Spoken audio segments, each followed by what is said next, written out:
Hi there, I'm Chief Meteorologist Steve Raleigh, and we've got a major storm heading for us. And as we head here into this overnight, we're going to see rain change into freezing rain and sleet. And right around that 5 a.m. hour, we're talking about that happening around greater Cincinnati. And all through our Thursday here, we're looking at freezing rain and sleet and that icing continuing through the day.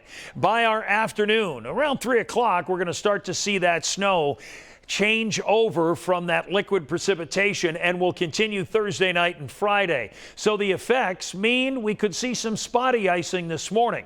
Then we're going to build up a 1/4 of an inch of icing, perhaps more, in and around northern Kentucky. And we're looking at snowfall around Cincinnati by tomorrow, 3 to 5 inches and more north and northwest.